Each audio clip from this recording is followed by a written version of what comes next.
Comenzar orando al Señor esta mañana para que podamos tener este retiro, que es nuestro primer retiro del año. Que el Señor nos esté dirigiendo, nos esté guiando en esta mañana. Ya vamos entonces a comenzar orando al Señor, pidiéndole que sea Él dirigiéndonos en esta mañana. Amén. Padre Celestial, gracias te damos por este día que tú nos das. Gracias, Señor, porque podemos reunirnos en este lugar para poder, Señor, retirarnos de nuestras actividades cotidianas, Señor, y poder pensar en algún tema en particular, Señor. En este día, pensar en este congregacionalismo bautista del cual somos parte y poder, Señor, aplicarlo, entenderlo, Señor, bien en nuestras vidas para poder ser una iglesia que quiere servir, que quiere obrar y actuar conforme a tu palabra. Guíanos, Señor, en esta mañana para que podamos juntos disfrutar de este tiempo, Señor, de comunión, de este tiempo de estudio de tu palabra. Pedimos, Señor, todo esto en el nombre de Jesús. Amén. Bien, hermanos, como les decía, es el primer retiro de 4 retiros que queremos hacer durante el año aquí en la iglesia. ¿Con qué propósito? Con el propósito de que como iglesia tengamos mejores fundamentos para entender lo que nosotros practicamos o creemos según nuestra confesión, punto 26 de la confesión que habla acerca de la iglesia, y también para que como iglesia podamos tener mejor discernimiento cuando tengamos que en el futuro escoger oficiales, ¿ya? Entonces, para poder tener un claro entendimiento para escoger oficiales, es importante tener claro lo que nosotros como iglesia creemos respecto al congregacionalismo, ¿ya? Entonces, eso es lo que vamos a estar viendo en esta mañana o en este tema de esta mañana para que podamos juntos ver lo que significa eso y cómo se aplica a nuestras vidas, ¿ya? Entonces tenemos que partir definiendo lo que entendemos por congregacionalismo, ¿ya? O gobierno congregacional, ¿ya? Un gobierno son un sistema eclesiástico en cómo la iglesia se lidera o cómo la iglesia se organiza, ¿ya? Cada denominación cristiana tiene un gobierno eclesiástico, ¿ya? No hay iglesia que no tenga gobierno. Todas las iglesias tienen un gobierno que quiere decir cómo se organizan y cómo se lidera esa iglesia. Seguramente varios de ustedes, por ejemplo, participaron en otra iglesia, ¿cierto? En otra iglesia, la forma en que la iglesia se manejaba o se lideraba era distinta. No era igual que ahora. ¿Por qué? Porque esa iglesia tenía un sistema de gobierno eclesiástico. O sea, una forma de organizar y una forma de liderar la iglesia. Y así es como entonces ustedes se manejaban en esa iglesia. A eso es lo que nos referimos con sistema de gobierno eclesiástico. Y en la iglesia bautista, y la que usted es parte, y la que usted es miembro, y la que usted pasó por la confesión, el punto 26 de la confesión nos habla de la iglesia. Y ese punto nos expone acerca de un gobierno o una forma particular en cómo la iglesia se administra, cómo la iglesia se hace, ¿ya? Y a eso se le llama técnicamente gobierno congregacional, ¿ya? Que quiere decir o significa que Dios le dio la autoridad a los miembros de la iglesia para organizarse conforme a la palabra del Señor, ¿ya? Dios le dio la autoridad a los miembros de la iglesia para organizarse conforme a la palabra de Dios. Ahora, este es uno de los gobiernos, de los 3 gobiernos, aunque en verdad 4 gobiernos que hay en el cristianismo. O sea, en la cristiandad hay 3 gobiernos. Y entre esos 3 gobiernos, la pregunta es cuál es más bíblico, ¿ya? Y es donde nosotros obviamente creemos que el sistema congregacional es el más bíblico. Pero las otras iglesias también tienen otros sistemas de gobierno, ¿ya? No me voy a meter a explicar cada uno de ellos de forma profunda, ¿ya? Pero sí se los voy a nombrar para que ustedes los conozcan y sepan de su existencia. Y sepan también que ustedes seguramente antes de venir a esta iglesia estuvieron y vivieron en un sistema de gobierno, sin que lo supieran quizás, pero así era, ¿ya? Por ejemplo, el primer gobierno es el gobierno episcopal, ¿ya? Episcopal viene de una palabra griega, ¿cierto? De ahí viene esta idea de episcopal, que es donde hay ciertas iglesias o ciertas denominaciones cristianas que siguen este gobierno, ¿ya? Por ejemplo, la iglesia anglicana, la iglesia luterana y la iglesia pentecostal, ¿ya? Sigue un gobierno episcopal. Ahora hay tipos de gobierno episcopal, no todos son iguales. Por ejemplo, la iglesia católica romana es episcopal, porque empieza con el papa, después los arzobispos, los obispos y así, va bajando, ¿ya?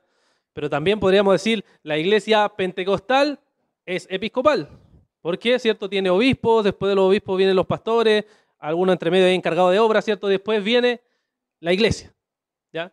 Entonces hay tipos de gobierno episcopal. Aquí le estoy dando solamente en estos dibujitos uno de los posibles gobiernos episcopal, ¿ya? Pero la característica es que son jerárquicos, o sea que la autoridad está arriba y va bajando, ¿ya? Tenemos, por ejemplo, ahí en el dibujo, ¿cierto? Hay obispos. Los obispos son quienes gobiernan a los pastores y los pastores son finalmente quienes gobiernan a la iglesia, ¿ya? Entonces se ve esta bajada jerárquica entonces de este gobierno, ¿ya? Eso es, digamos, en sencillas palabras, lo que se entiende como un gobierno episcopal, ¿ya? Ese es un sistema de gobierno. El segundo se llama presbiteriano, ¿ya? Y por el mismo nombre, ya podemos decir que son los presbiterianos los que practican ese gobierno. Pero también hay otros grupos de cristianos que practican ese sistema de gobierno, ¿ya? Presbiteriano viene de la palabra también griega que está de la Biblia, que es presbiterio, ¿ya? Que es la idea de un grupo de ancianos. Entonces de ahí viene este grupo, ¿cierto? Que se llama presbiteriano. Y la forma de gobernar de ellos es una mezcla entre los presbíteros y la iglesia local, ¿ya? Por ejemplo, la iglesia local escoge a sus presbíteros y de esos presbíteros, ¿cierto? Si usted ve el dibujo ahí abajo, la iglesia elige a sus pastores. De esos pastores hay pastores que son pastores regentes y docentes. Ellos hacen una diferencia. ¿Qué quiere decir eso? Quiere decir que hay pastores que se dedican a enseñar y hay pastores que se dedican solo a gobernar, ¿ya? Entonces ellos hacen esa distinción y el pastor generalmente que se dedica a enseñar es parte del presbiterio, que ven en el dibujo, el cuadrito arriba. El presbiterio está por sobre la iglesia, ¿ya? Tiene la autoridad sobre la iglesia. Y ese grupo de ancianos, que se le conoce como presbiterio, tiene más autoridad que la iglesia. Y ellos se juntan para determinar ciertas cosas en la asamblea general, ¿ya? Entonces así, de forma sencilla, obviamente les explico, así es como funciona el sistema presbiteriano. Obviamente cada uno de estos sistemas busca su justificación bíblica y esto ya no vamos a entrar ahora en detalle en eso, pero es como tienen estos sistemas de gobierno. Y finalmente, vamos a dejar las preguntas en un ratito, ¿ya? Finalmente tenemos el gobierno congregacional, ¿ya? El gobierno congregacional no es un gobierno jerárquico de arriba abajo, sino que es un gobierno horizontal, ¿ya? Horizontal en donde los miembros son quienes escogen a sus oficiales, en este caso los ancianos, los pastores, ¿cierto? Y estos pastores entonces son quienes guían y gobiernan la iglesia según la palabra del Señor, ¿ya? En sencillas palabras, eso es, aquí vamos a entrar más en profundidad después porque es el sistema que nosotros compartimos, ¿ya? Pero eso es, digamos, el gobierno congregacional. Entonces existen estos tres sistemas de gobierno: episcopal, presbiteriano y congregacional, ya que es el que nosotros compartimos. Ahora sí, Nicolás, dígame. No, eso de asamblea general, ¿verdad? El presbiterio y asamblea general era el grupo de ancianos o se refiere al presbiterio? No, es que el presbiterio son como por regiones. Por ejemplo, hay presbiterio de Viña o de la quinta región, presbiterio de Santiago, y cuando se juntan todos es la asamblea general. Y ahí, claro, ellos toman decisiones, pueden hablar temas doctrinales, de repente si hay algún tema doctrinal complejo, ahí se puede tratar. Y después, la iglesia en el sistema presbiteriano, como en el episcopal, las iglesias no son autónomas. O sea, están bajo el presbiterio. O sea, ellos van, ¿cierto? Y pueden, por ejemplo, no sé, cambiar un pastor o mover un pastor, o que un pastor pase solo un tiempo y después se mueve. Parte de las decisiones que puede tomar el presbiterio o la asamblea en general. ¿Perdón? Si tiene voto, sí tiene, pero no del mismo sentido congregacional. Sí tiene. Ellos, por ejemplo, escogen sus oficiales, pero ellos no pueden decidir algunas cosas, hay un límite hasta donde deciden algunas cosas y otras no, claro. ¿Perdón? Sí, pues la autoridad está limitada. Ellos tienen más autoridad el presbiterio que la iglesia. Las iglesias no son autónomas. Esos son el grupo de ancianos de cada iglesia local. Ya, entonces, eso es términos generales lo que uno entiende por sistema de gobierno. Ahora, obviamente, nos vamos a meter a el sistema congregacional solamente, ¿ya? En los otros sistemas, como le digo, si usted quiere explorar y ver más explicaciones, obviamente existen libros para para entrar en ese detalle. ¿Ya? El sistema congregacional nace en el contexto de la Reforma. ¿Ya? La Reforma protestante es cuando estos mismos sistemas que le acabo de nombrar están en pugna, están en conflicto. Y se va a debatir sobre cuál es el más bíblico, obviamente. ¿Ya? Entonces, para entender esto, sistema, o para entender cómo nace el sistema congregacional, hay que entrar un poco en la Reforma protestante. ¿Ya? Entender un poco el tema de la Reforma protestante. Bueno, ahí tenemos un mapita como para que les pueda orientar respecto a la Reforma protestante. Todos, me imagino, en algún grado, alguna vez hemos escuchado la famosa declaración de Martín Lutero en las 95 tesis, ¿cierto? 1517. Va y clava estas 95 tesis. Él era un monje agustino que está en contra, ¿cierto?, de algunas prácticas de la Iglesia Católica. ¿Ya? Y así es como se da comienzo a la famosa Reforma protestante. ¿Ya? Él se opone a las cosas de la Iglesia Católica. Y, ¿cierto?, de ahí en adelante esta reforma protestante empieza a explotar por distintos países de Europa. Aquí tienen que pensar en Europa. Empieza a haber distintos reformadores, distintas personas que va a empezar a seguir esta misma idea de Martín Lutero, de alguna forma u de otra. ¿Ya? Por ejemplo, en Alemania es Lutero, quien lleva a cabo la reforma, y después tiene unos ciertos problemas con algunos otros grupos que también querían hacer una reforma, que son los anabautistas, y ahí tienen un cierto conflicto entre ellos. ¿Ya? Después está la reforma en Suiza, en donde hay otro hermano que se llamaba Ulrico Zwinglio, que él también quería llevar a cabo la reforma en Suiza. ¿Ya? Y también quiere llevar a cabo esta idea de que solamente la Biblia es la importancia y dejar de lado ciertas tradiciones que la Iglesia Católica está haciendo. Luego la reforma se lleva a cabo por Escocia, por Holanda, por Francia, por España, y así uno podría ir poniendo distintos países. ¿Ya? Entonces uno va viendo que esta reforma se va expandiendo por Europa, por los distintos países. ¿Ya? Entonces, eso es como la reforma explota, ¿ya? Y se va expandiendo por los distintos lugares de Europa. ¿Ya? Pero nos vamos a enfocar solo en un país nomás, porque ahí es donde está el tema del congregacionalismo, que es donde nos estamos enfocando, que es la reforma que se da en Inglaterra. ¿Ya? La reforma que se da en Inglaterra. ¿Cómo empieza la reforma en Inglaterra? ¿O qué es lo que sucede en la reforma de Inglaterra? Sucede que había un rey, que es Enrique VIII, que él quería divorciarse de su esposa para volverse a casar.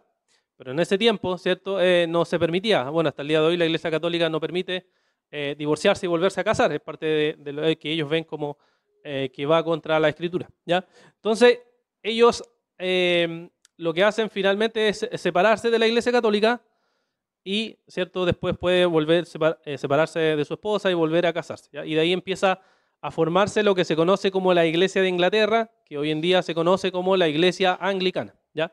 La Iglesia Anglicana, ¿cierto?, que hoy en día es una denominación protestante, en adelante empezó entonces a implementar reformas, pero estas reformas no le gustaron a todos. ¿Ya? Los reyes empezaron a cambiar con el tiempo, hubo guerra entre católicos y protestantes, muchos detalles ahí, pero no a todos les gustaban esta reforma, porque algunos pensaban que no era una reforma suficiente.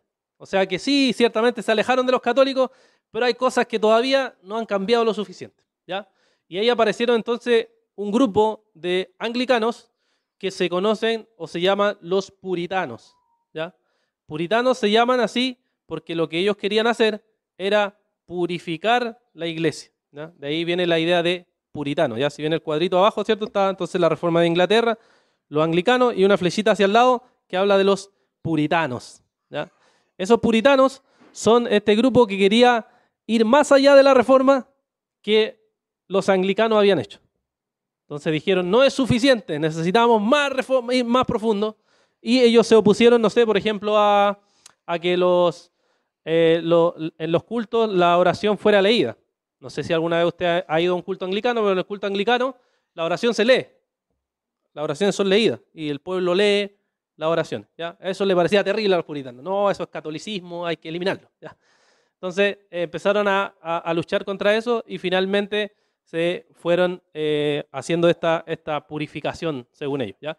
Entonces algunos puritanos, o la mayoría, se quedó dentro de la iglesia de Inglaterra y otros ya estaban por la postura de salirse. ¿Ya? Y ahí estuvo la tensión entre los grupos.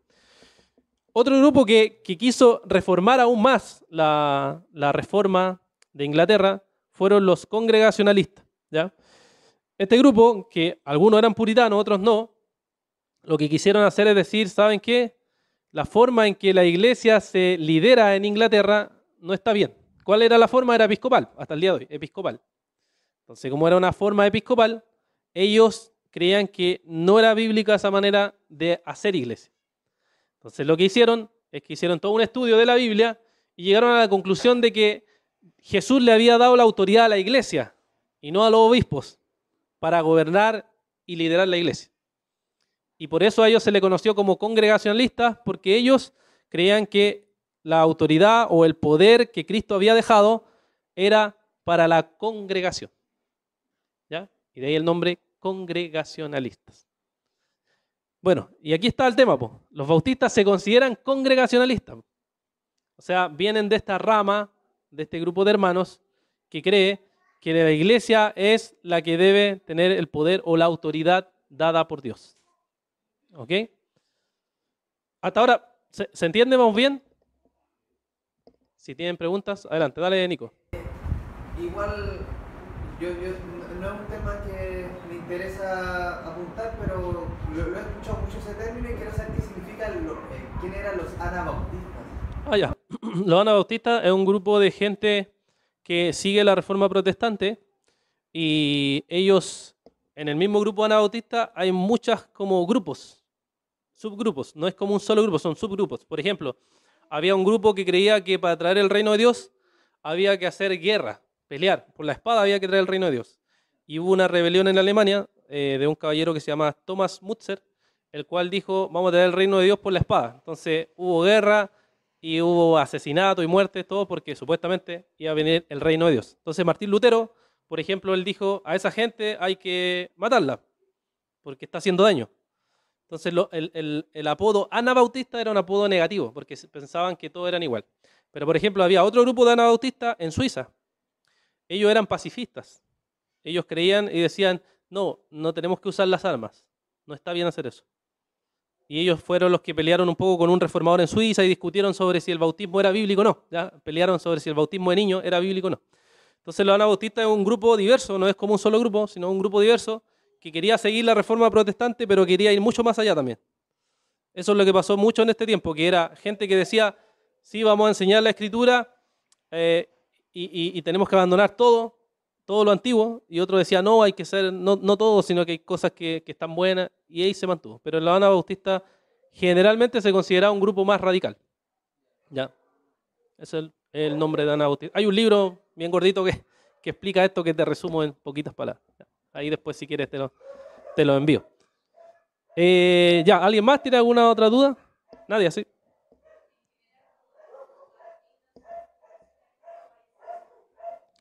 No, todos los bautistas son congregacionalistas, sí. El tema es, y ahí cuando vamos a ir para allá, es ¿qué quieres decir con eso? O cómo se implementa el congregacionalismo. Porque hay iglesias donde, no sé, pues dice, en Estados Unidos, la congregación toda está de acuerdo de que la homosexualidad no es pecado. Y todos los miembros están de acuerdo. Y uno dice, ya, pero eso va contra la Biblia, sí, pero la congregación está de acuerdo. La mayoría vota por eso y está de acuerdo.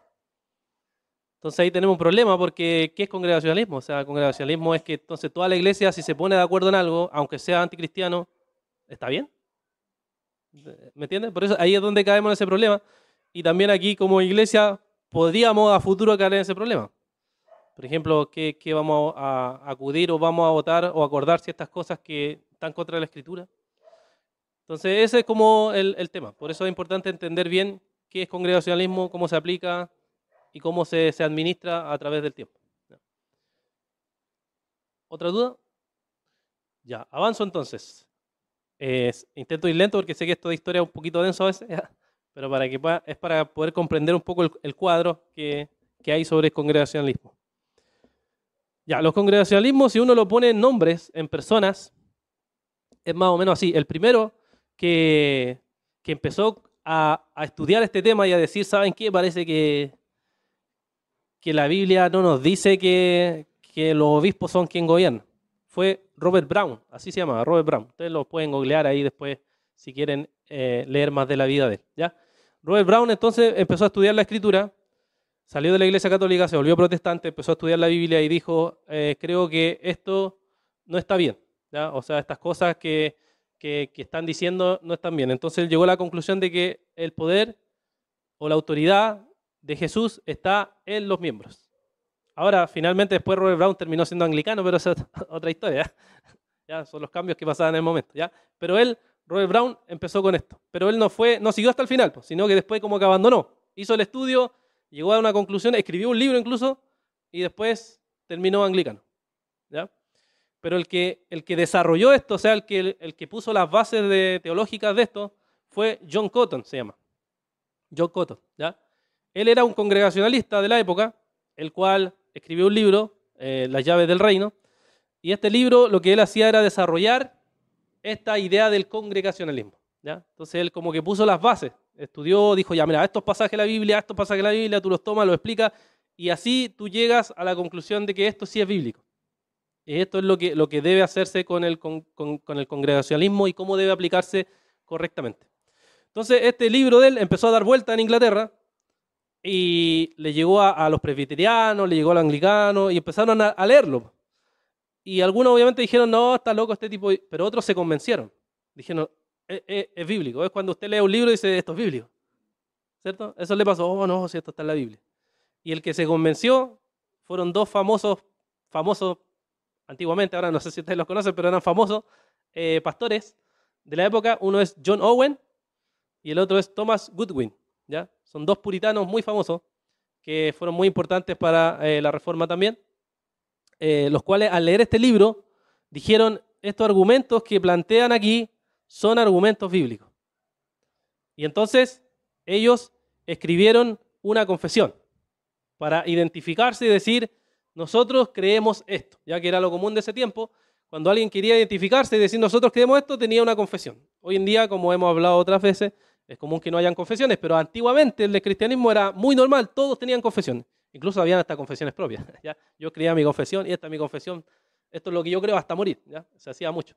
Entonces, se escribe esta confesión que se llama la Confesión de Saboya en 1658, que es la confesión congregacionalista, ¿ya? La confesión congregacionalista. Así como nosotros tenemos confesión, ellos tenían esta confesión, ¿ya?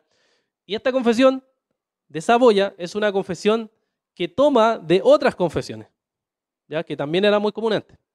La confesión de Saboya toma de la confesión presbiteriana.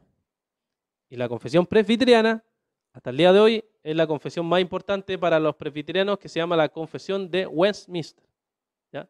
Entonces, Saboya toma de Westminster y se queda con esta confesión. Y después los bautistas, y aquí entramos a los bautistas, ¿qué hacen? Los bautistas toman de la confesión de Saboya. O sea, nuestra confesión copió, por ponerlo así, ¿cierto? Copió a la confesión de Saboya. ¿Por qué? Porque la confesión de Saboya era congregacionalista.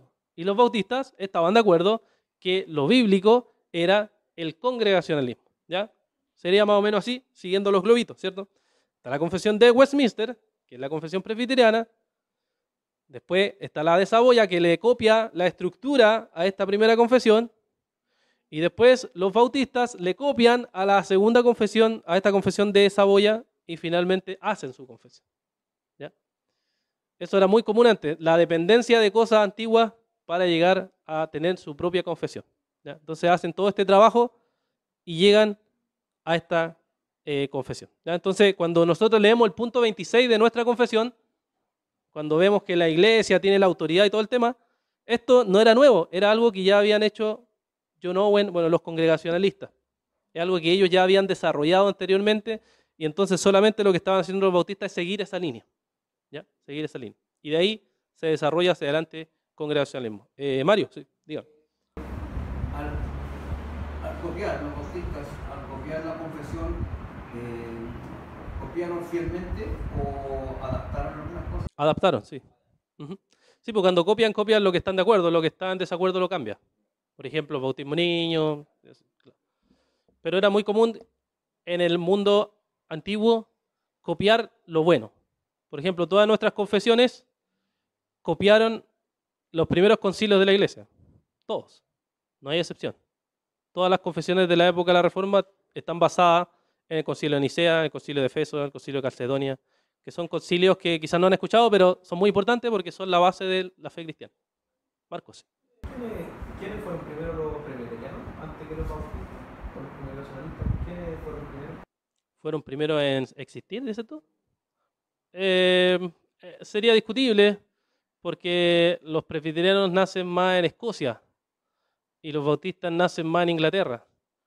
Y los bautistas fueron desarrollando su teología a través del tiempo, porque esta es la segunda confesión bautista, pero antes de esta hubo otra, en 1644, y fue antes que la confesión presbiteriana. Entonces, sería discutible. No sé quién sería primero como en origen, pero se podría discutir quién fue primero. Pero lo que pasa es que las reformas, como les mostré en el mapa al principio, eran por distintos países. Entonces podrían estar naciendo paralelo a veces las cosas y uno no sabía. Por ejemplo, Lutero empezó su reforma y en Suiza ya Zwinglio, que era el otro reformador, ya había empezado también. Pues. Entonces es casi paralelo. ¿Me entiendes? O sea, estudiando la escritura se llegan como a conclusiones similares. ¿Alguna otra duda, hermanos? Ya, vamos a salir del terreno de historia entonces para ir a la Biblia. Este es un debate bíblico, hermanos. Es un debate sobre qué sistema de gobierno es el más bíblico. ¿Ya? Ese era el contexto. Por eso les mostré todo este contexto histórico para que ustedes vean que era un debate que había en ese momento. Y el tema era, ¿cierto?, ver qué nos enseñaba la Escritura.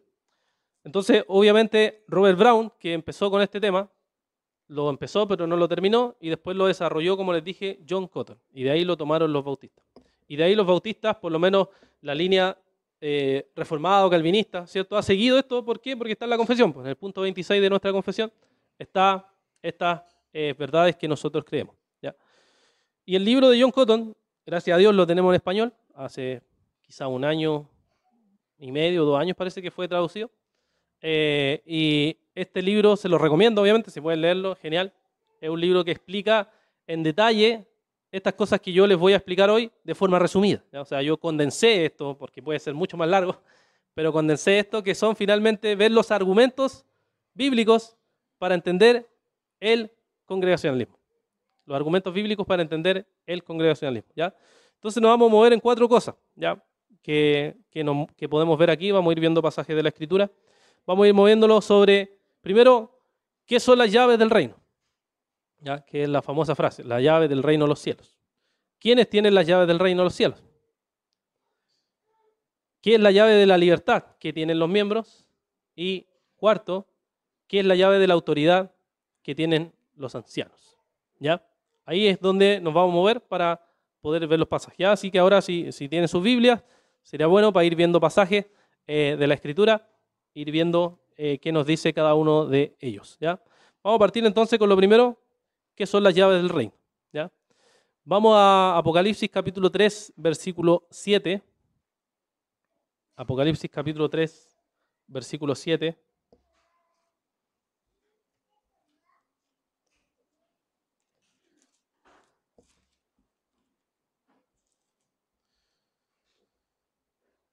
Que nos dice lo siguiente. Apocalipsis 3, 7.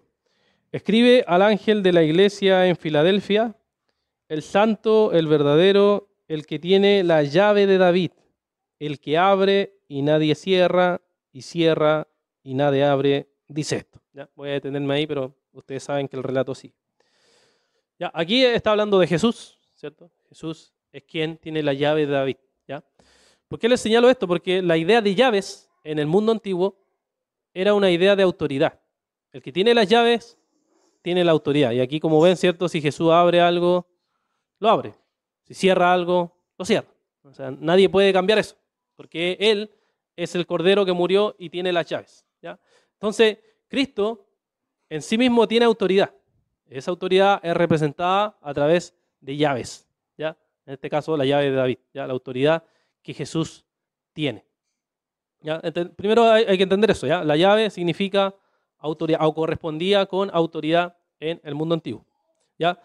Segundo, Jesús entonces lo que hace, entrega las llaves a Pedro. ¿Ya? Famoso pasaje, ahí vamos a Mateo capítulo 16, versículo 19. Mateo capítulo 16, versículo 19. Voy a leer más arribita para que entiendan el contexto, ¿cierto? Voy a leer desde el verso 17 para que se vea completito lo que nos dice aquí. Mateo 16, verso 17, voy a empezar. Dice, entonces Jesús le dijo, bienaventurado eres, Simón, hijo de Jonás, porque esto no te lo reveló carne ni sangre, sino mi Padre que está en los cielos. Yo también te digo que tú eres Pedro, y sobre esta roca edificaré mi iglesia, y las puertas del Hades no prevalecerán contra ella. 19. Yo te daré las llaves del reino de los cielos. Y lo que ates en la tierra será atado en la tierra, y lo que desates en la tierra será desatado en los cielos. Ya, este pasaje ha sido un pasaje súper debatido en la historia de la iglesia. ¿Por qué? Porque los católicos romanos dicen aquí que como se le entrega las llaves a Pedro, entonces Pedro sería el primer papa. Y él tiene la autoridad, y por eso existe el Papa, ¿cierto? Esa es la interpretación católica romana que uno lo puede encontrar en el catecismo de la Iglesia Católica. El problema con eso es que si uno estudia toda la historia de Pedro y toda la historia de los discípulos, es fácilmente encontrarse con que Pedro es el primero que se lanza al agua, el primero que corre, el primero que habla, el primero que hace todo, ¿cierto? Sabemos que era un Pedro impulsivo que nosotros lo entendemos así. Y aquí no es la excepción. Pedro está aquí. El Señor sabe que Pedro tiene un liderazgo evidente y por tanto Jesús lo que hace es entregarles las llaves a Pedro. Pero ¿significa eso que solamente Pedro es el que tiene la autoridad del reino de los cielos? No, no significa eso. Significa que él es el representante porque era el primero que estaba ahí, ¿cierto? Era el primer apóstol que llevaba el liderazgo, que evidentemente era alguien líder y que incluso fue el que dio los primeros sermones en el libro de Hechos. Pero no significa que él sea el único que tiene la autoridad de las llaves, sino que es el representante de todos los apóstoles. Así incluso es como se interpretó por siglos en la historia de la iglesia. No fue que había un papa no, sino que había uno entre pares, los otros apóstoles, que tenía la autoridad dada por Jesús, ¿ya? Si uno, por ejemplo, también va a Juan capítulo 20, que es el otro pasaje que puse ahí, al versículo 22 y 23, tenemos al Señor diciendo lo siguiente. Juan capítulo 20, versículos 22. Dice, después de decir esto, sopló sobre ellos son todos los apóstoles, y les dijo, reciban el Espíritu Santo, a quienes perdonen los pecados, estos les serán perdonados, a quienes retengan los pecados, estos les serán retenidos. ¿Qué le está diciendo? Le está diciendo que ustedes todos tienen autoridad. Para aquellos que confiesen su pecado realmente sean aceptados en la iglesia, para aquellos que no sean expulsados de la iglesia, porque ustedes tienen la autoridad, ustedes son los pilares, el cimiento de la iglesia. Y a ustedes les dejo las llaves, a ustedes les dejo la autoridad, para que ejecuten esa autoridad conforme a lo que yo les he enseñado. O sea, no estaba la Biblia ahí, pero ellos ya habían aprendido del Maestro, de Jesús. Entonces, si se dan cuenta, la autoridad de las llaves, la autoridad que Dios les da aquí de las llaves, se las pasa a los apóstoles. Entonces los apóstoles tienen la autoridad para escribir cartas inspiradas. Nosotros creemos que el Nuevo Testamento es inspirado. ¿Por qué? Porque Dios puso a sus apóstoles que escribían cartas inspiradas, aplicar disciplina, administrar la ordenanza o sacramentos, porque ellos eran los que ponían la base, los que estaban con la autoridad que Dios le había dado a los apóstoles. Y por eso creemos que no existen más apóstoles hoy también, ¿cierto? ¿Por qué? Porque nadie tiene esta potestad de tener las llaves como la tenían los apóstoles. Entonces, bueno, los apóstoles con el tiempo van a morir. La pregunta es cómo va a seguir la iglesia, cómo va a avanzar la iglesia. Si esa autoridad muere con ellos, entonces la iglesia no tiene autoridad. O sea, nosotros que somos un club social no tenemos autoridad. ¿Qué autoridad tenemos si los apóstoles ya no están? Entonces hay que pensar, entonces, cómo se traspasa esa autoridad a nosotros como congregación, ¿ya? Entonces, ¿quiénes tienen las llaves del reino si los apóstoles se mueren? Veamos, Hechos capítulo 14, versículos 23.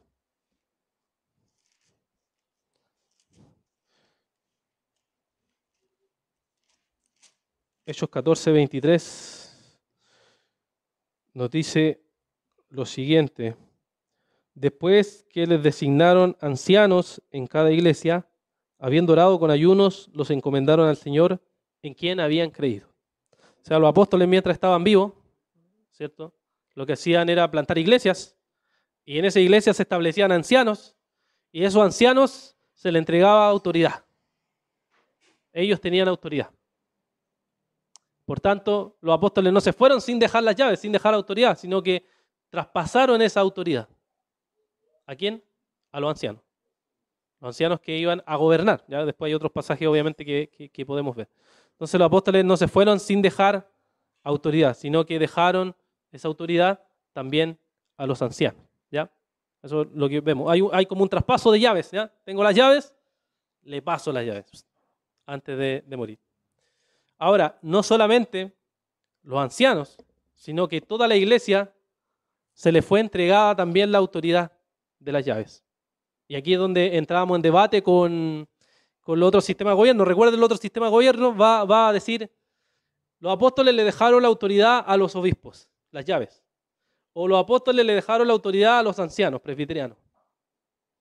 Hasta ahí estamos todos de acuerdo, estaríamos todos de acuerdo, en un sentido.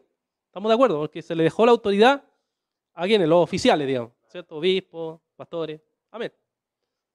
Pero el congregacionalismo dice, pero no solo a ellos le dejó la autoridad, le dejó a toda la iglesia también. Ya, pero ¿cómo sabemos eso? Bueno, podemos ir a Mateo capítulo 18.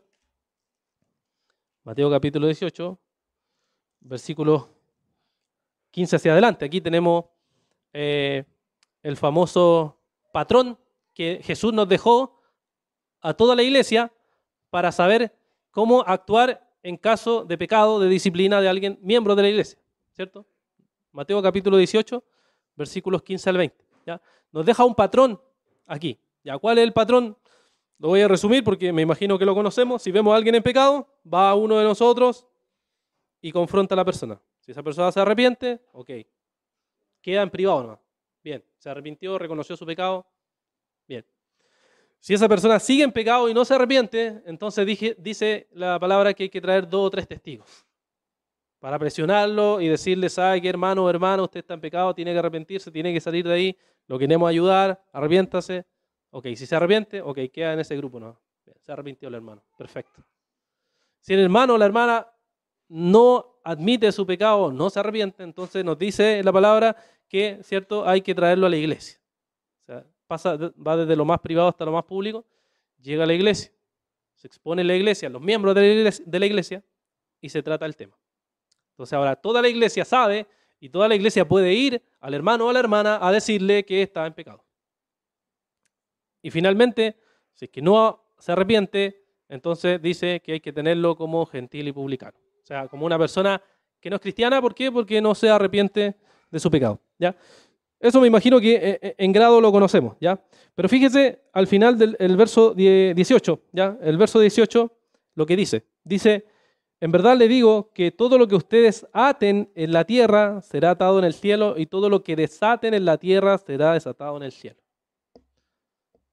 Esa palabra, aten y desaten, estaba cuando se le entregó las llaves a Pedro, ¿se acuerdan? Es decir, tienen las llaves, todo lo que ate y desate, autoridad.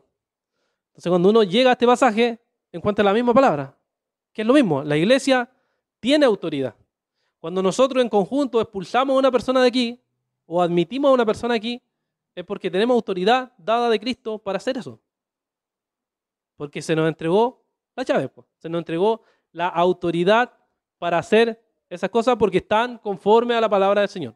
Son conforme a la Biblia y como son conforme a la Biblia, nosotros estamos actuando en conformidad a eso. ¿Ya? Entonces nos encontramos con que, por un lado, la iglesia tiene autoridad y por otro lado, los ancianos tienen autoridad. ¿Ya? Por eso se dice las llaves. Tenemos a los miembros que tienen una llave y tenemos a los ancianos que tienen otra llave. ¿Ya? O sea, se dejó las llaves del reino a ambos grupos, tanto a los miembros como a los ancianos. ¿Ya? Y John Cotton, que es el caballero que les dije hace rato, con ese libro de las llaves del reino, le pone nombre a esto. ¿Ya? Podemos seguir los nombres o no seguirlos, pero los nombres que él le pone, por ejemplo, son que la iglesia tiene la llave de la libertad. ¿La libertad de qué? La libertad de actuar conforme a la palabra del Señor. O sea, la iglesia puede exigir que la iglesia donde yo estoy y que también los oficiales que están ahí actúen en conformidad a la palabra de Dios. porque esa es nuestra autoridad. Entonces tienen la libertad para exigir eso. Tiene que ser conforme a la palabra. O sea, en términos prácticos, si yo me desvío, y se lo he dicho varias veces, ¿cierto? Si yo me desvío, y si yo peco en algo evidente, que todos sepan, y que sea un pecado evidente, la iglesia tiene la libertad para decir, ¿sabe qué? Usted ya no puede ser pastor. Puede hacerlo, porque tiene la libertad para hacerlo conforme a la palabra del Señor. ¿Ok? Ahora al revés, los ancianos tienen la llave de la autoridad, ¿cierto? Ellos tienen autoridad. Entonces, si la iglesia no está viviendo conforme a la palabra de Dios y hay pecados evidentes, ¿qué creen que tienen que hacer los ancianos? Tienen que exigirle que vivan conforme a la palabra de Dios. ¿Por qué? Porque tienen la llave de la autoridad. Ellos tienen autoridad para hacerlo. Y tienen que exigir las cosas con la autoridad que la palabra de Dios les da. ¿Por qué? Porque la Escritura misma nos dice, ¿cierto? Y aquí podemos leer Hebreos capítulo 13, versículo 17. Hebreos 13, 17, donde se les dice, ¿cierto?, a los ancianos lo siguiente. Hebreos 13, 17 dice, obedezcan a sus pastores y sujétense a ellos, porque ellos velan por sus almas, como quienes han de dar cuenta. Permítanles que lo hagan con alegría y no quejándose, porque eso no sería provechoso para ustedes. O sea, les dice, ustedes tienen la autoridad dada por Dios a los ancianos, ellos tienen la autoridad para exigirle a la iglesia actuar en conformidad a la palabra de Dios, porque han sido puestos por Dios, se les dio autoridad para hacer eso. ¿Se dan cuenta? Entonces hay dos llaves, llaves de los miembros de la libertad, llaves de los ancianos de la autoridad, ¿ya? Y, ¿cierto? Para ponerlo en cuadrito aquí, ¿cierto? Para que usted vea lo que hemos estado diciendo, en resumido, es que Cristo tiene las llaves del reino, se las deja a los apóstoles, las llaves del reino de los cielos, los apóstoles obviamente mueren y dejan las llaves de la autoridad a la iglesia por un lado y a los ancianos por el otro lado. Y ahí está, las llaves del reino están en su iglesia, tanto en miembros como en oficiales. Hermana Dionisia, ¿tiene alguna pregunta? Sí, quería saber si los ancianos y los miembros tienen la misma autoridad entonces. Tienen distinta autoridad, no la misma autoridad. Por ejemplo, ¿un miembro puede pararse aquí y predicar cualquier domingo? No, no puede. Porque no tiene esa autoridad, la tienen los oficiales, los ancianos, porque ellos son los que tienen que enseñar y predicar. ¿Me entiendes? Ahora, si el anciano dice a alguien que predica aquí, es otro tema, porque el anciano le autorizó para que predique. ¿Me entiendes? Esa es como la distinción. Pues hay cosas que... Sería así como para corregir. Para corregir... El ejemplo que dio usted de que si usted estaba en pecado y que si era algo evidente, que la iglesia tenía la autoridad para... sí, pues, sí. Que usted ya no puede estar en el culto. Claro. Claro, sí, por eso le decía distinta autoridad. Pues. Por ejemplo, si yo peco, evidentemente, y la iglesia lo sabe y lo ve, la iglesia tiene la autoridad para corregir eso. Tiene la autoridad para sacar incluso al pastor. Aunque yo dijera, no, yo soy el pastor aquí, ¿por qué me van a sacar? No pueden sacarme. Usted dice, no, pero es que la Escritura dice que el pastor debe ser irreprensible, por ejemplo. Y si usted no está viviendo como dice la palabra, entonces, ¿cómo va a ser pastor? Entonces tiene libertad para hacer eso, como iglesia. Entonces esa es una libertad que tiene la iglesia de hacer. Y al contrario igual, porque el ejemplo que yo le decía, que no cualquiera va a pararse aquí, porque esa no es la autoridad que tiene la iglesia para hacer eso. Es la autoridad que los ancianos tienen para determinar quiénes deben pararse aquí. Entonces es como las dos autoridades, pero cómo se manejan de forma distinta. ¿Alguna otra pregunta, hermanos? Ya, voy a avanzar entonces a las cosas más específicas entonces. Ya, entonces dijimos que hay dos llaves, ¿cierto? La llave de la libertad que tienen los miembros y la llave de autoridad que tienen los ancianos, ¿ya? Respecto a la llave de la libertad de los miembros, ¿cuáles son las cosas que los miembros pueden hacer? ¿Ya? La libertad que ellos tienen para hacer. Lo primero es que los miembros de una iglesia pueden escoger sus oficiales. ¿Ya? Pueden escoger sus oficiales. Veamos Hechos capítulo 6. Hechos capítulo 6, versículo 3.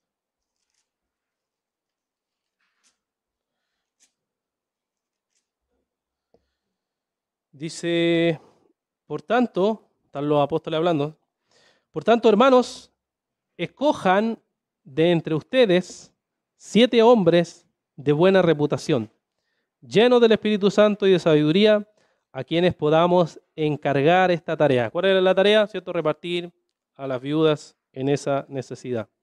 Y el verso 5 dice, lo propuesto tuvo la aprobación de toda la congregación. Y escogieron a Esteban, un hombre lleno de fe y Espíritu Santo, a Felipe, a Prócoro, Nicanor, bueno, y así, ¿cierto? Nos sigue narrando. Fíjense ahí, entonces, ¿qué hubo? Hubo participación de toda la congregación. O sea, la congregación participó en la elección de este oficial, que sería el diácono. ¿Ya?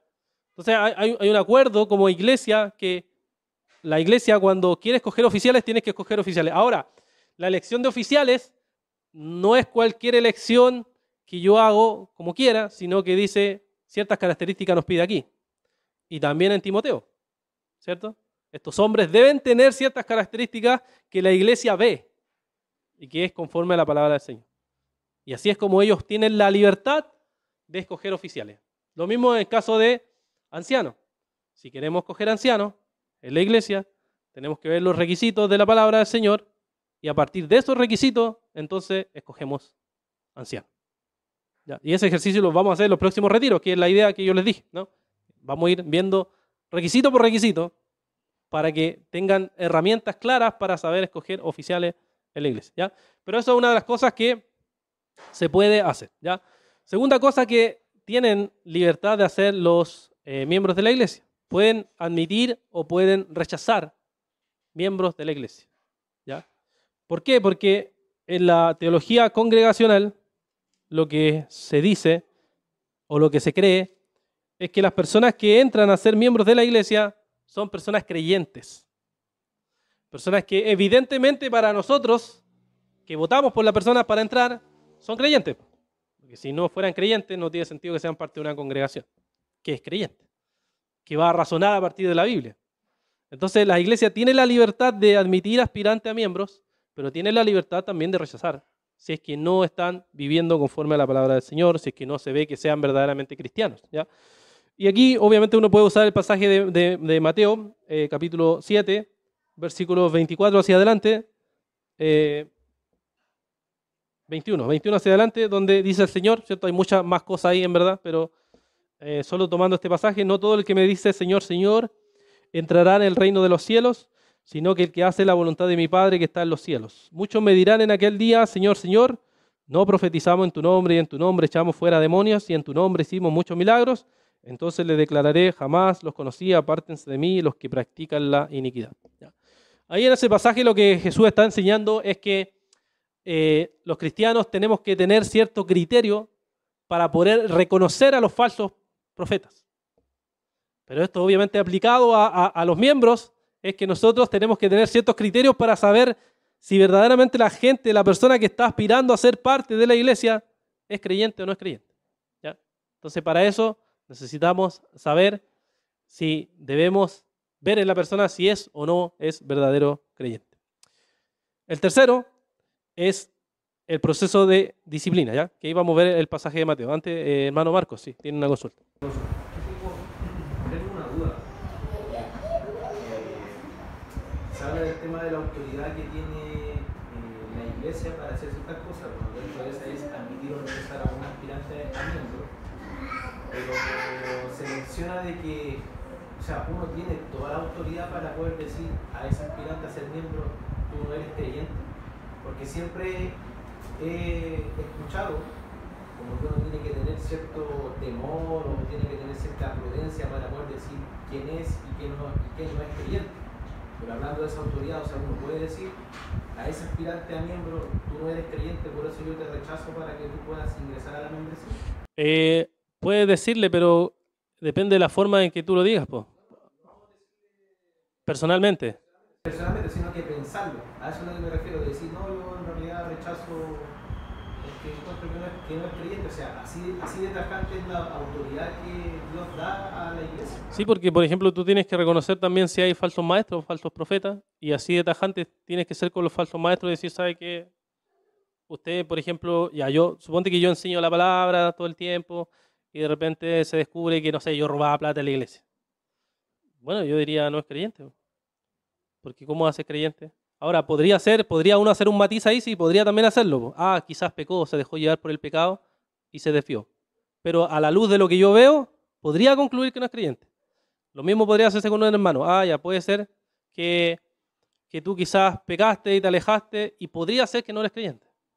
¿Me entiendes? Igual uno puede hacer el matiz, para no ser tan tajante, sí, de acuerdo. No necesariamente uno va a ser tan tajante en cada circunstancia o en cada hermano. Puede ser que uno tenga dudas, puede ser que diga, no sé, tu vida cristiana no me convence de que seas cristiano.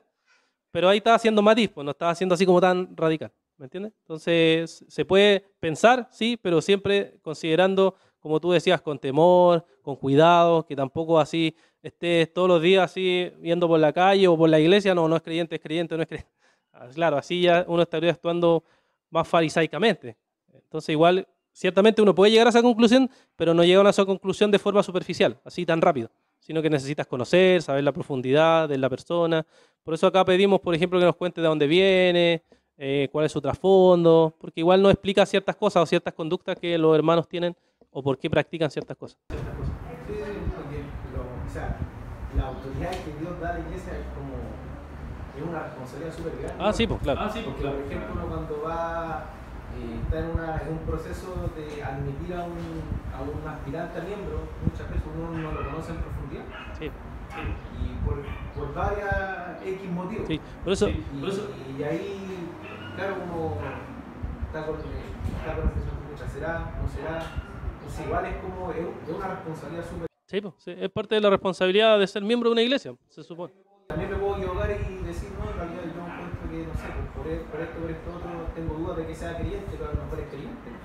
Y yo no me he dado el tiempo para poder conocerlo bien y por eso estoy llegando a esa conclusión. Entonces, por eso digo que es una responsabilidad igual súper grande. Sí, lo que yo creo es que tenemos juicios muy superficiales.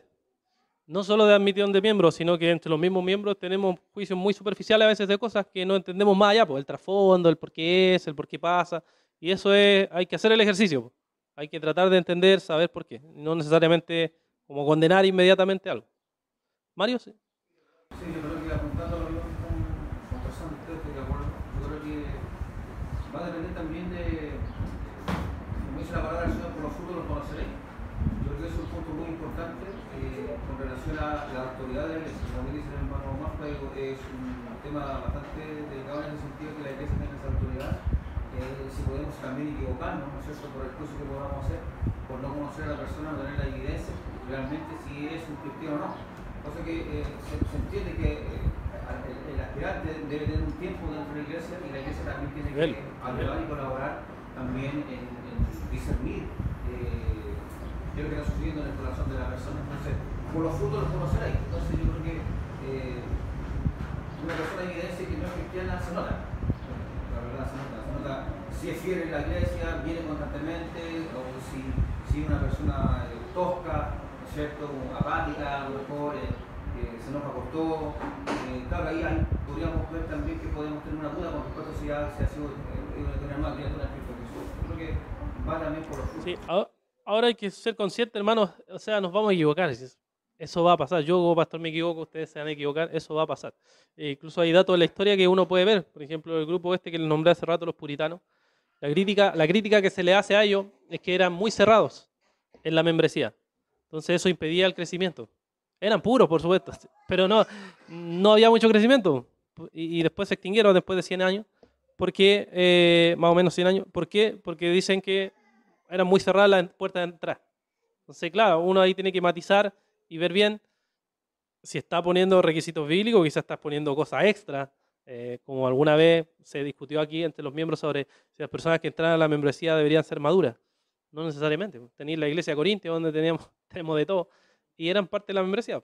Entonces, la iglesia igual está siempre en proceso, entonces va creciendo, va avanzando, y esos procesos igual hay que vivirlos. Claro, porque si nosotros analizamos el pasaje donde el Señor dice que Él vino a buscar a los enfermos, ¿cierto? No vino a buscar a los sanos, en ese sentido. Se supone que se vino para los enfermos, vino para gente congregada. Ahora, se entiende que una iglesia obviamente tiene que filtrar eso, pero obviamente no vamos a poder ser tan tajantes, una pista totalmente espectacular como para decir no. O sea, el proceso obviamente se va a... Claro, o sea, igual si, yo siempre digo, si alguien quiere ser tajante, puede serlo, pero mientras lo sea para él mismo también, cero problema. O sea, si realmente tiene el estándar tan alto, el estándar para él es igual. Si lo aplicáis para afuera, lo aplicáis para adentro. Y ahí a veces quedamos faltos porque, claro, aplicamos para afuera, pero cuando aplicamos nosotros, estamos peor, pues, de repente, que los que quieren entrar. Entonces, igual hay que ser sincero respecto a entender la gracia y aplicarla bien a su corazón y ver cómo estamos viviendo ante el Señor. Hermano Dionisio. Sí, yo quería, porque una persona que ya ha sido electa miembro, ¿ya? Y que a lo mejor no ha sido evidente de que no es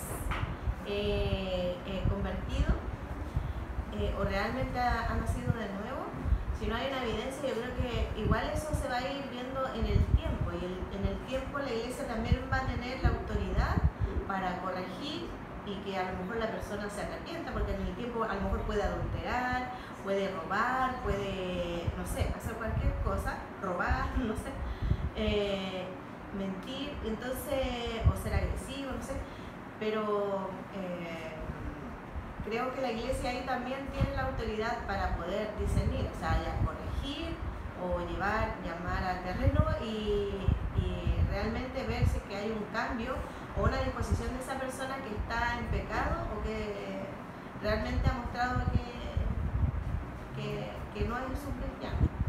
Porque ahora si insiste o persiste en lo mismo, Claro, sí. ahí ya la iglesia tiene que tomar una decisión.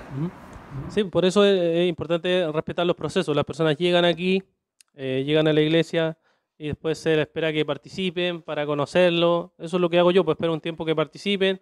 Después, si veo perseverancia, hablo con ellas, veo sus vidas, y no sé, pues de repente hay gente que tiene que arreglar su vida, ordenar su vida. En algunas cosas se les habla, se les dice. Se espera a ver si van a ordenar su vida, y si están determinados a ser parte de la iglesia, se les invita al discipulado y participan. Y esos son procesos que duran por tiempo. Pero eso no es porque uno quiera patear a la persona y que no quiere, no, porque tiene que conocerla. Para conocerla se requiere cierto tiempo a las personas. Y ahí recién uno puede ya proponer la idea de ser miembro y todo eso. Se requiere cierto proceso. Pero la iglesia tiene esa autoridad. Ahora, también hay que hacer el matiz aquí de que ciertamente la iglesia tiene autoridad para recibir o rechazar miembros, pero hay que contrastarlo con la llave de los ancianos, que ahí después vamos a ver también. O sea, igual tiene cierta autoridad, pero esa autoridad no es ilimitada. Está limitada por la misma escritura, está limitada por los mismos ancianos, que los ancianos Dios los puso para guiar el proceso. Bueno, y los miembros de la iglesia participan, además de elegir oficiales, además de aceptar miembros, rechazar miembros, participan también en el proceso de la disciplina, ¿ya? Si se dan cuenta en el pasaje de Mateo que leímos al final, verso 18, Mateo 18, versículo 17, Mateo 18, 17 dice, y si rehúsa escucharlos, dilo a la iglesia. Y si también rehúsa escuchar a la iglesia, sea para ti como un gentil y recaudador de impuestos. O sea, hay una participación en un proceso de disciplina, de una expulsión de una persona, hay una participación de la iglesia. Nuestros hermanos que no comparten el congregacionalismo, por ejemplo, donde hay un obispo, ellos pueden expulsar a una persona sin decir nada a la iglesia, o solo al grupo de liderazgo. Pueden echar a las personas sin consultar nada a la iglesia porque es parte de su gobierno, en lo que ellos creen que es bíblico. Pero el sistema congregacional, para que una persona sea expulsada de aquí, tiene que pasar por la iglesia. Tiene que pasar en una reunión, se tiene que informar por qué se va a expulsar a la persona, se tiene que contar qué es lo que sucedió, y la iglesia tiene que estar al tanto de por qué se va a expulsar a esa persona. O sea, pasa por la iglesia, no solo por los ancianos. Los ancianos generalmente dirigen el proceso, obviamente, pero finalmente la iglesia también tiene que estar de acuerdo respecto a que esto se está haciendo con la autoridad del Señor, con las llaves del Señor, para llevar a cabo su voluntad. ¿Ya? Entonces eso es parte de la participación también de la iglesia en estos procesos, que son procesos sensibles, ya sea de admisión o ya sea de expulsión. ¿Ya? Eso también aplica y se entiende que no solamente por el tema de expulsar a una persona, sino que la persona voluntariamente quiera irse de la iglesia, también tiene que pasar el proceso de que la iglesia expulse a esa persona. Claro, sí, pues como fue el caso de la hermana Javiera, el caso del hermano Roger, que ellos voluntariamente renunciaron a la iglesia y yo en la asamblea les dije, sí, bueno, ustedes tendrán sus razones, quizás uno no puede estar de acuerdo, pero tendrán sus razones y, ¿cierto?, la dicen a toda la asamblea para que la iglesia sepa. Y si todo no haya rumor, no haya especulación, sino que la iglesia sepa que ellos voluntariamente han renunciado a esta iglesia local, ¿ya? Entonces queda todo transparente y todo se sabe, todo queda ahí en la misma iglesia. Ya, entonces tenemos las llaves de la autoridad de los ancianos, ¿ya? Entonces, por un lado tenemos la llave de la autoridad de los miembros, que tienen esa autoridad, y también tenemos la llave de la autoridad de los ancianos. Entonces, ¿cuál es la autoridad que tienen los ancianos? La autoridad que ellos tienen. La primera, ¿cierto? Es que, bueno, aquí no la coloqué, pero la primera es el tema de la enseñanza. La enseñanza, ¿ya?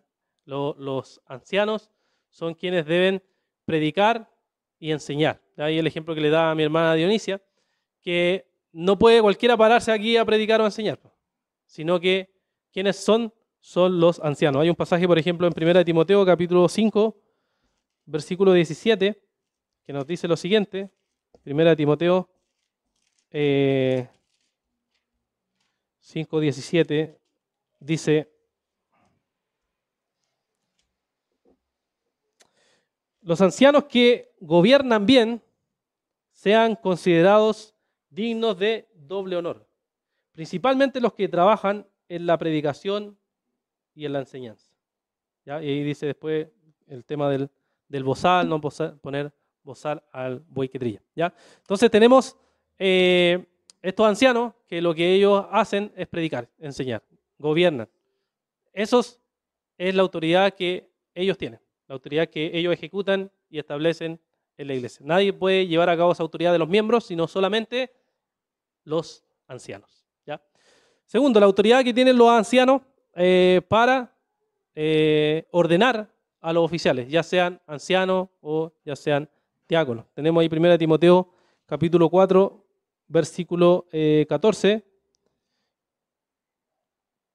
1 Timoteo capítulo 4, versículo 14, Pablo le escribe a Timoteo y le dice: no descuides el don espiritual que está en ti, que te fue conferido por medio de la profecía con la imposición de manos del presbiterio. ¿Ya? Presbiterio es una palabra bíblica, hermano. Presbiterio es el grupo anciano, ¿ya? Solo que en la idea presbiteriana está más alto el presbiterio, pero en la iglesia local un presbiterio es un grupo anciano. ¿Ya? Entonces dice que el presbiterio le impuso mano a Timoteo. ¿Por qué? Porque tenía la autoridad. Tiene la autoridad para hacer eso. ¿Puede poner la iglesia a mano? No, los ancianos. Ellos son los que tienen la llave de la autoridad. Si ellos imponen mano, ellos ordenan, ellos llevan a cabo el proceso. ¿Ya? Entonces ellos tienen esa autoridad porque se les fue dada por el Señor. También ellos tienen la autoridad para dirigir y ejecutar la disciplina. ¿Ya? Y aquí es donde uno entra en contraste con lo anterior. La iglesia finalmente está de acuerdo con la disciplina que hacen los ancianos al final, sí, está de acuerdo. Pero los ancianos tienen que estar de acuerdo también. Que si hay una tensión ahí, ¿qué hacemos? Si hay una tensión entre la iglesia y los ancianos, ¿qué se hace? Los ancianos tienen que estar de acuerdo para que se lleve a cabo una ejecución de disciplina. O la iglesia también tiene que estar de acuerdo.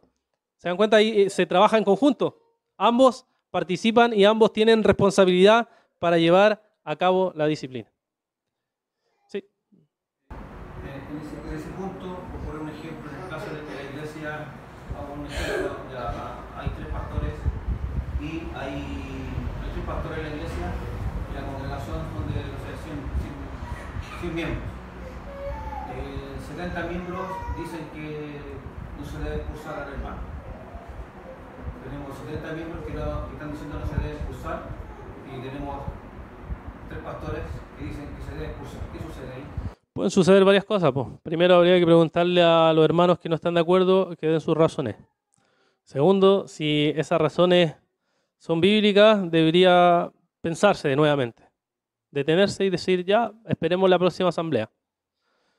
Si esas razones no son bíblicas, entonces Podríamos esperar en la próxima asamblea analizarlo, pero si llega a la otra asamblea, se discute el asunto y dan las mismas razones que no son bíblicas, entonces se desechan esas razones y se expulsa a la persona. ¿Me entiendes? Probablemente cuando pasa eso, la gente que lo apoya puede ser que salga.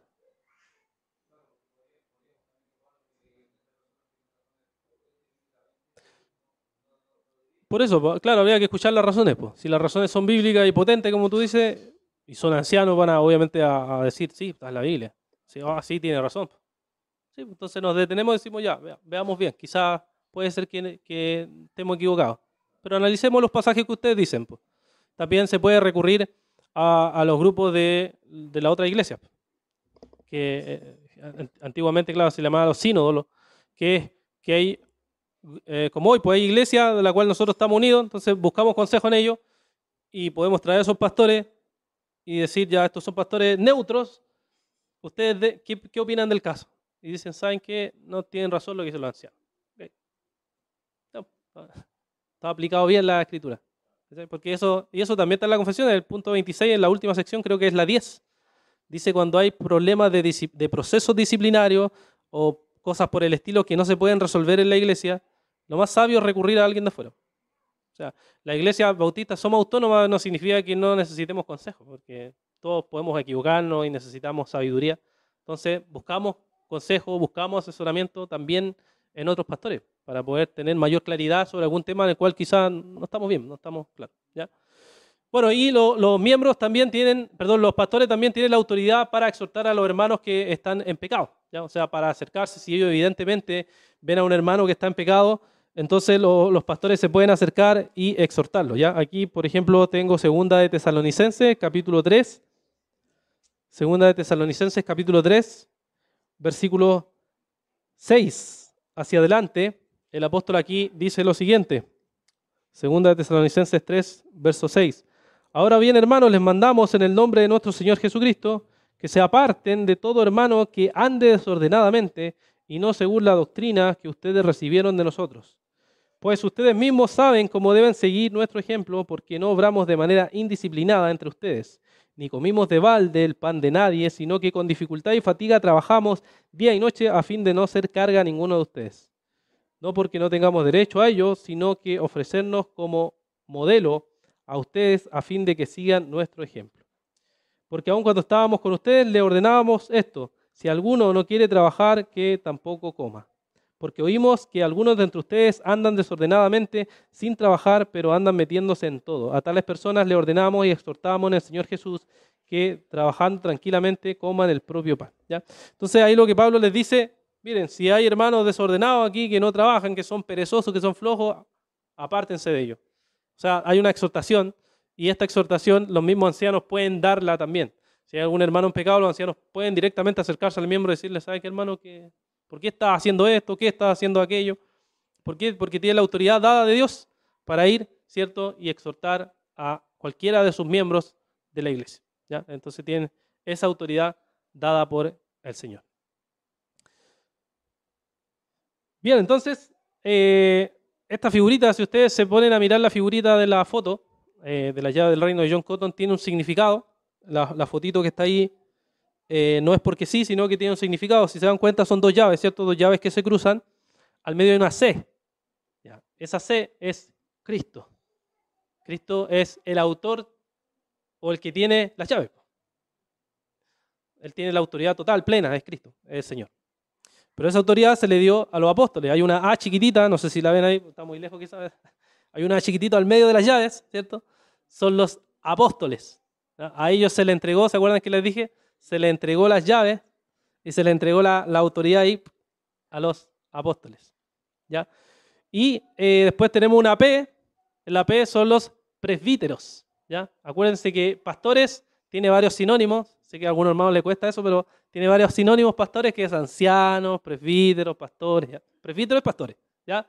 Entonces, los pastores tienen una llave, la llave de la autoridad.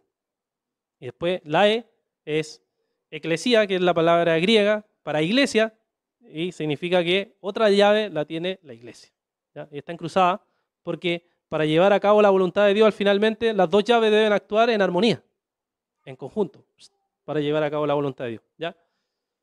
Entonces, las llaves del reino se usan por un lado por los miembros que tienen la llave de la libertad y por el otro lado, ¿cierto? En el rosadito ahí, las llaves de la libertad, en el amarillo las llaves de la autoridad de los ancianos, y ambos en conjunto trabajan por el avance del reino del Señor. Ambos deben buscar el reino del Señor, ¿ya? O la voluntad del Señor, por ponerlo en temas concretos.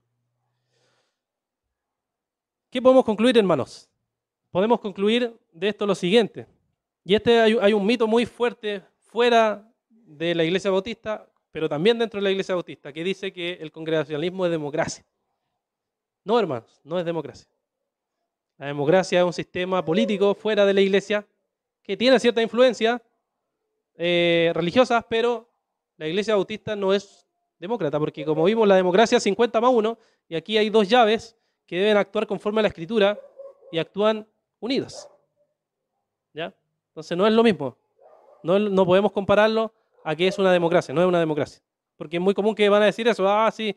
O sea, por lo menos a mí me han dicho, pero ustedes creen en la democracia en la iglesia, 50+1, todo vale. No, no es así. No es así, hermano. No es democracia, sino que es actuar en conformidad a esa llave de autoridad que Dios le ha dado a la iglesia como a los ancianos. Entonces actúan en conformidad con eso. Segundo, que el poder de las llaves es absoluto solo en las manos de Cristo. Si se dan cuenta, la iglesia como los ancianos están limitados a la Escritura. Cristo es Cristo, o sea, Él tiene todo el poder, es Dios. Así que Él tiene el uso de las llaves como Él desee, porque es soberano. Pero en el caso de los miembros, como dice el tercer punto, la llave de la libertad de la iglesia está limitada por las Escrituras y también uno podría ponerle por los ancianos. No pueden hacer lo que quieran, sino que Dios estableció autoridad, esa autoridad son los ancianos y la Escritura es la autoridad máxima sobre todos nosotros. Y al contrario también, los ancianos no pueden actuar como quieran. Están limitados por la Biblia y están limitados por la asamblea. Si ustedes creen que yo puedo hacer lo que quiera, no puedo hacer lo que quiera, tengo que hacer lo que la Escritura dice. Entonces la iglesia tiene esa libertad también para ponerle freno y decir, no, a ver, pastor, tranquilo. ¿Ya? Entonces ambos trabajan en conjunto, iglesia y anciano. ¿Ya? Eso, hermanos. ¿Alguna pregunta? Devuelvo un poquito. ¿Cuál? ¿Esa?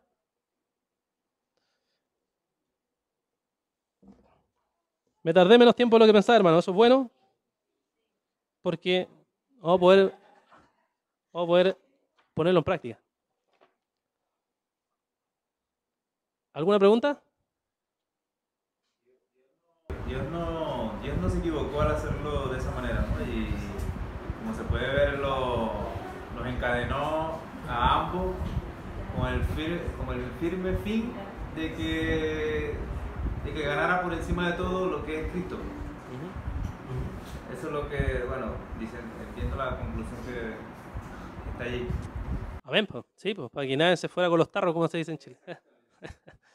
Están unidos. Ya, hermanos, entonces si no hay más dudas, vamos a aprovechar de practicar algunos casos. Le voy a pedir a mi hermano Mario, Marco, Juan, si nos pueden ayudar en guiar grupos. ¿Ya? Vamos a hacer grupos para atrás. Ahí. Allá. Para poder tratar de aplicar esto. ¿Ya? A ver, Mario, tú con Nico, Bastián y hermana Dionisia. Hermano Marcos, puede ser con Gisela, Esther, Ninosca. Y hermano Juan con Rosita, Julio, Sara y Mario Calzadilla.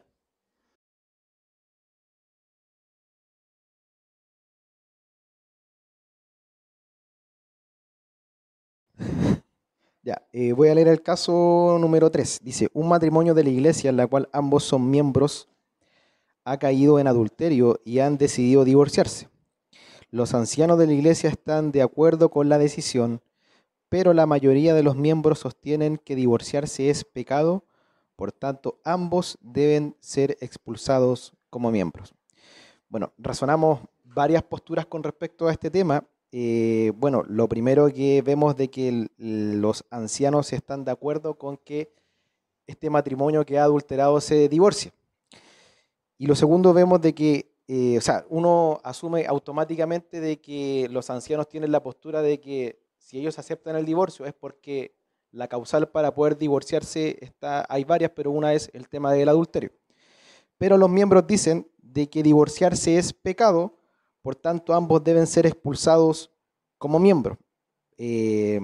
Fue un poquito enredado poder decidir bien si quién tiene la razón, si los ancianos o la iglesia, pero mayoritariamente llegamos a la conclusión de que si los ancianos tienen la postura de que la causal de poder divorciarse es el adulterio, ellos son los que tienen la razón, en el caso del congregacionalismo. Igual fue súper enredado poder decidirlo porque es súper complicado, porque acá tenemos la postura de los miembros que dicen que es pecado, pero se asume de que los ancianos no consideran que divorciarse es pecado porque hay una causal para poder divorciarse. Entonces, si los ancianos tienen una postura, quienes acá deciden son los ancianos.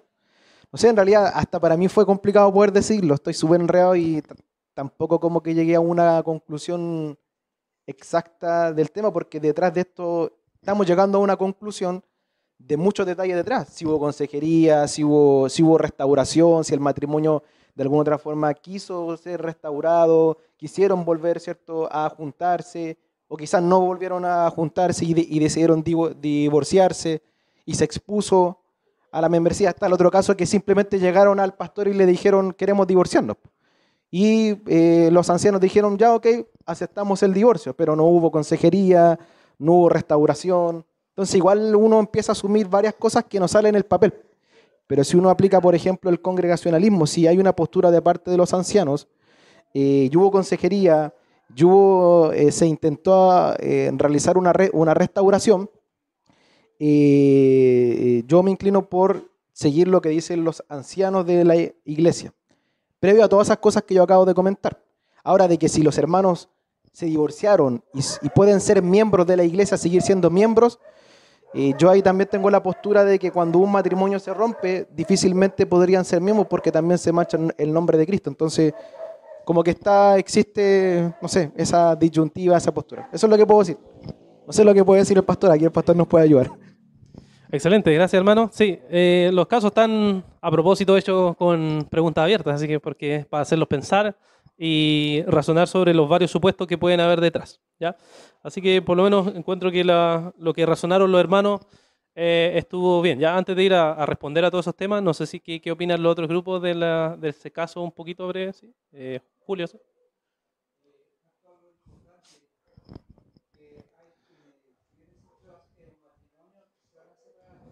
Sí.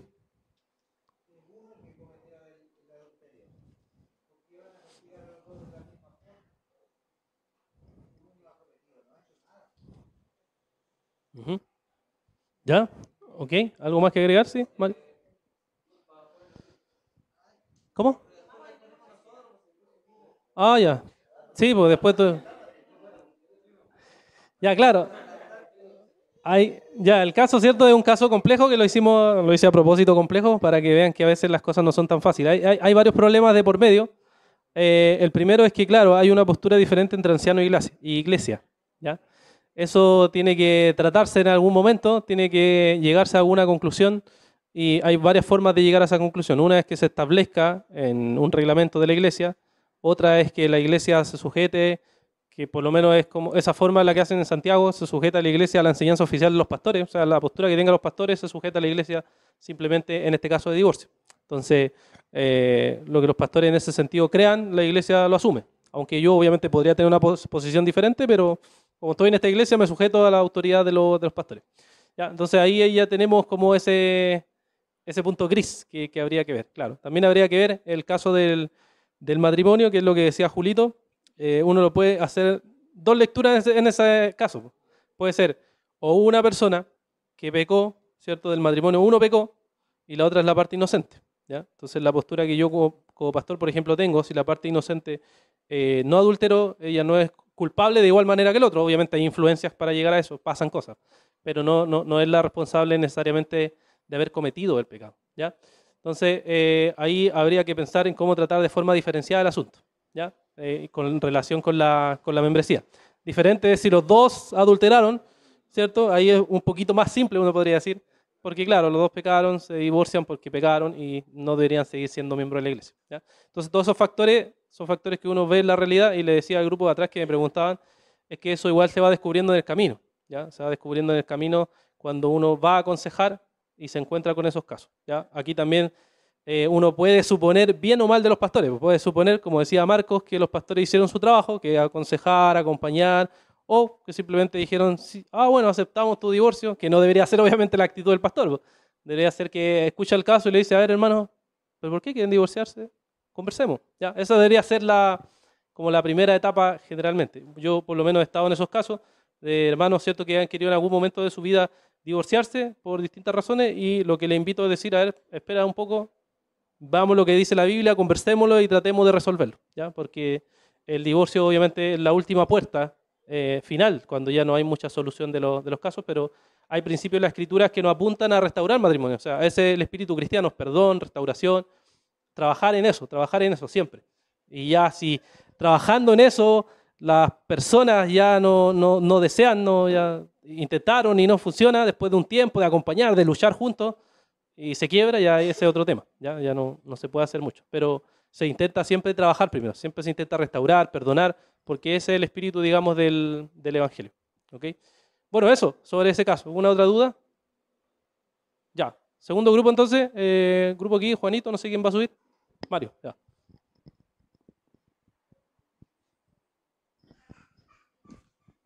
Bueno, aquí siguiendo la secuencia,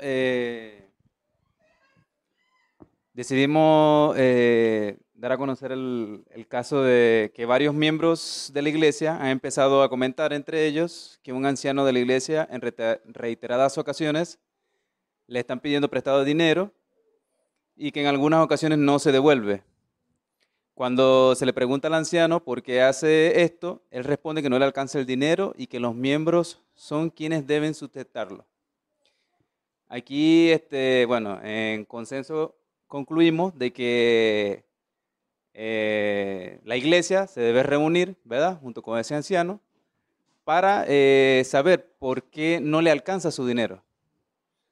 En ese caso, puede ser, ¿verdad?, que la cuota que se les ha dado a ellos no le alcance, o puede ser que está malgastando el dinero. En ese caso, él debería de dar sus motivos por los cuales no le alcanza el dinero, o si bien lo está malgastando. Y en el caso del que lo está malgastando, ahí sería un llamado de atención o reprensión por parte de todos ellos ahí reunidos, pues. Y en caso de que no le esté alcanzando el dinero, allí la iglesia debería de decir, bueno, vamos a reunirnos para ver si le damos un poco más o si le aumentamos lo que es ¿cómo es que el aporte que se le da por parte de la iglesia a ese anciano que está en reiteradas ocasiones haciendo esto. Bueno, eso fue lo que concluimos ayer. ¿Y alguien quiere agregar algo más de este caso? Mario, sí.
Confrontar al pastor y que alguien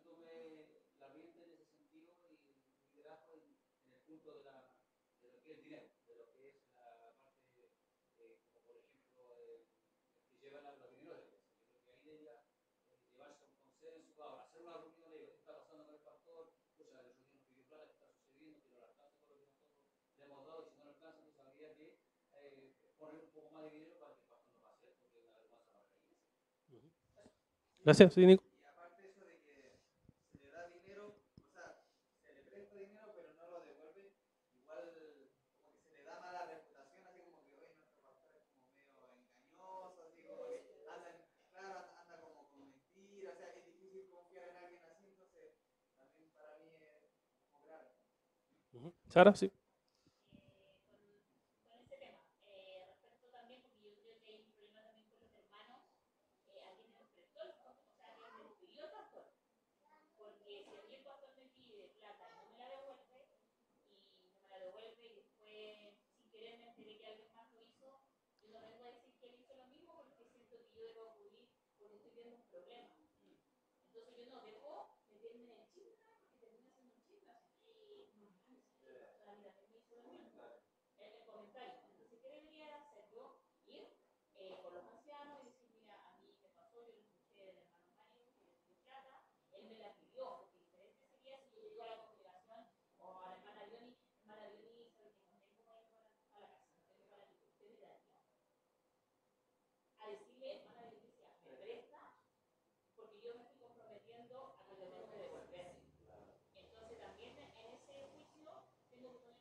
Amén.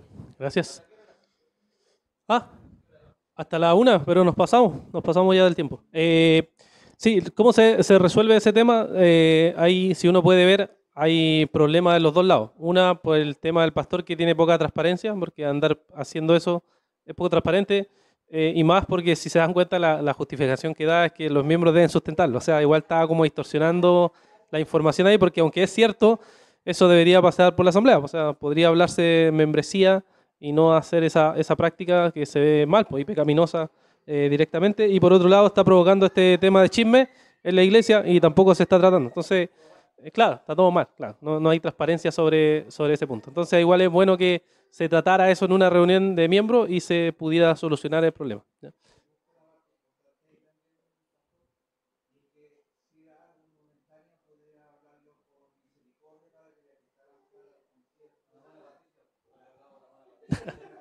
Quedarte una loquita. Ya, el grupo de aquí entonces, ¿quién? ¿Mario? Sí, pues sí, dale, si nos pasamos un poquito no hay problema. A menos que, no sé si tienen problema en pasarse un poquito, ¿no?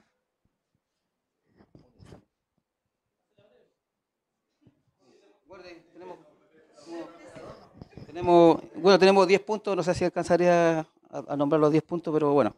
Bueno, el tema del matrimonio también nosotros nos llamó bastante la atención. Si bien es cierto, como se lee aquí, dice, un matrimonio de la iglesia en la cual ambos son miembros.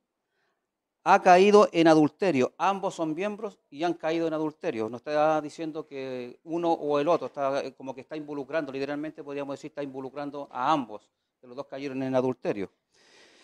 Y han decidido divorciarse. Los ancianos de la iglesia están de acuerdo con la decisión, pero la mayoría de los miembros sostiene que divorciarse es pecado, por tanto ambos deben ser expulsados como miembros. Bueno, nosotros estuvimos conversando el tema y en el caso de que los dos hayan caído en adulterio, se entiende que los pastores hicieron un trabajo arduo en este matrimonio, con consejería, monitoreándolo a cada uno de ellos, pero ellos han decidido divorciarse porque ya no se aman, no se quieren, no se respetan, se quebró algo muy importante en el matrimonio, mancharon, ¿no es cierto?, lo que es lo que Dios instituyó como el matrimonio, pisotearon la sangre de Cristo y etcétera, todo lo que conlleva el tema, ¿no es cierto?, del adulterio, y los pastores decidieron obviamente, que se divorciaron porque obviamente era irremediable.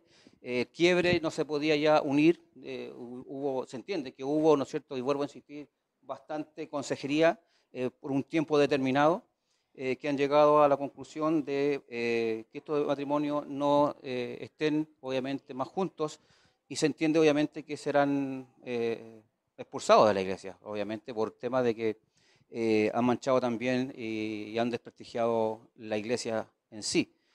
El tema de la como somos congregacionales, con relación a que la membresía dice que no deben divorciarse, ¿no es cierto?, porque es pecado, obviamente es pecado el adulterio en sí, pero la palabra del Señor también, ¿no es cierto?, abre esa puerta de que la única forma de que un matrimonio se quiebre y se separen es acerca del divorcio.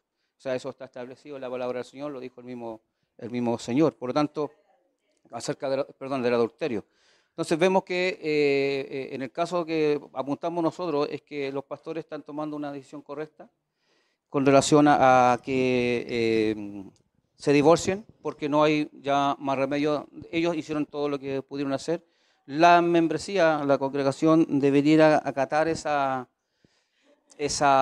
decisión también de los pastores, porque fueron ellos los que vieron el caso, estuvieron en el caso. Vamos a la palabra del Señor: si tú pecas, ¿no es cierto?, ve con tu hermano, lo mismo que en Mateo 18, 15, ¿no es cierto?, se hizo todo ese procedimiento, probablemente tal, ya no hubo más que hacer, y obviamente los pastores deciden en la separación, probablemente tal, de estos matrimonios. En el caso de que los pusimos de acuerdo, en el caso de que haya sido o el esposo o la esposa, uno de ellos haya cometido adulterio, obviamente, como bien decía el pastor de adelante, hay un trabajo previo, constante, la idea que no se separen, la idea que no se quiebre el matrimonio, la idea que el matrimonio se restaure por todos los medios y todas las fuerzas que, ¿no es cierto?, se tengan que dar para restaurar ese matrimonio. Si la persona en el proceso de restaurarse y de la ayuda, ¿no es cierto?, de los pastores, ha reincidido, ¿no es cierto?, en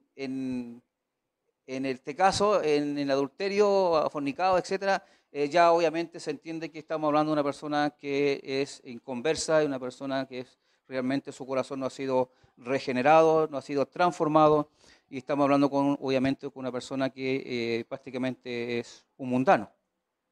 La persona que está siendo afectada, obviamente se entiende que esa persona también se ha estado trabajando con ella, y ahí hay una consejería también para poder ayudar a la hermana o al hermano, ¿no es cierto?, obviamente a restaurarse, porque está dañada, está herida, ¿no es cierto?, está herido, y hay un trabajo también previo en ambas personas.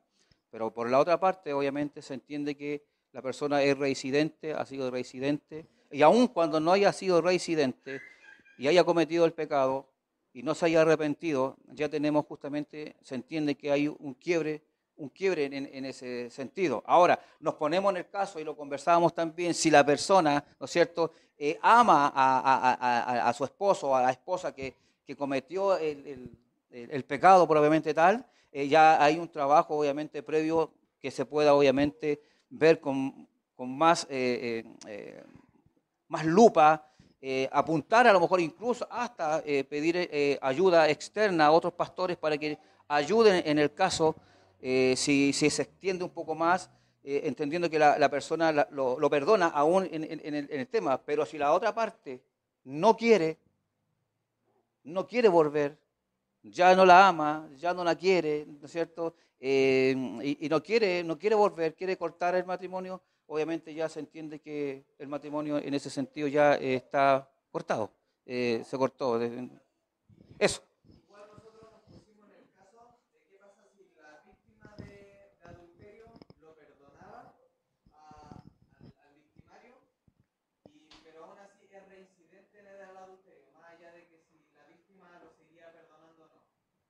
Y también hablamos de que aún así el victimario debe ser expulsado de la membresía, no más por un tema de testimonio, aunque la otra persona no se quiera separar o no se quiera divorciar, que también está en su derecho, ¿no?, si decide perdonar o no y seguir o no con tal persona.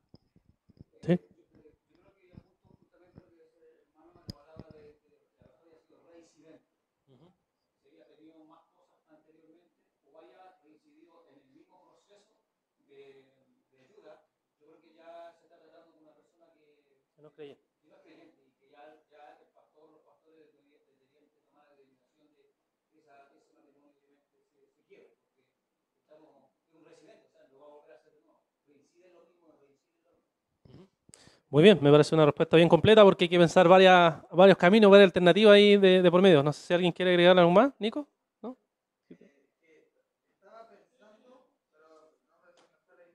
Ya, ok. Vamos a terminar entonces, hermanos. Después almuerzo sigue con la idea. Vamos a orar al Señor para agradecer por esta mañana y también por los alimentos que ahí nos vamos a servir para compartir, los que se queden obviamente al almuerzo. ¿Ya?